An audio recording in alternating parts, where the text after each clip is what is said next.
सामाजिक कार्यकर्ता अन्ना हजारे सुपरमार्केट और किराने की दुकानों में शराब की बिक्री की अनुमति देने के महाराष्ट्र सरकार के फैसले के खिलाफ पिछले सप्ताह सोमवार से अनिश्चितकालीन भूख हड़ताल की घोषणा की थी, लेकिन अब उन्होंने अपनी प्रस्तावित भूख हड़ताल को स्थगित करने का फैसला किया है। हजारे ने कहा, मैंने महाराष्ट्र सरकार की शराब नीति के खिलाफ अपनी प्रस्तावित भूख हड़ताल को स्थगित करने का फैसला किया है। मुझे संबंधित विभाग के सचिव से एक पत्र मिला जिसमें उन्होंने मुझे आश्वासन दिया कि नीति को लागू करने से पहले लोगों के निर्णय पर विचार किया जाएगा।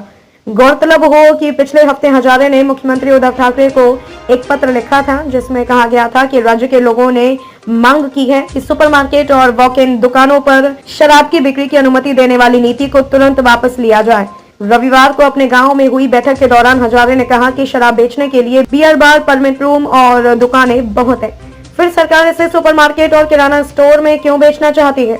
उन्होंने पूछा, क्या वह इस लत को फैलाना चाहती है। कार्यकर्ता ने दावा किया, महाराष्ट्र सरकार के अधिकारियों के साथ चर्चा के दौरान मैंने उनसे कहा था कि मेरा राज्य में रहने का मन नहीं है, जिसके बाद सरकार ने अपने फैसले पर फिर से विचार करना शुरू कर दिया। हजारे ने कहा कि शराब महाराष्ट्र की संस्कृति नहीं है, जहां छत्रपति शिवाजी महाराज और संत तुकाराम महाराज रहा करते थे। उन्होंने कहा, सुपरमार्केट में शराब की बिक्री हमारी संस्कृति को नष्ट कर देगी। हजारे ने बताया कि जब राज्य सरकार के अधिकारी उनसे मिलने आए तो मैंने उनसे कहा कि उन्हें शराब नीति पर निर्णय लेने से पहले लोगों के विचारों को ध्यान में रखना चाहिए था। यहाँ लोकतंत्र है, तानाशाही नहीं। इसीलिए नागरिकों से सुझाव और आपत्तियां आमंत्रित करने के बाद ही निर्णय लिया जाना चाहिए और लोगों को अपने विचार रखने के लिए 3 महीने का समय दिया जाना चाहिए।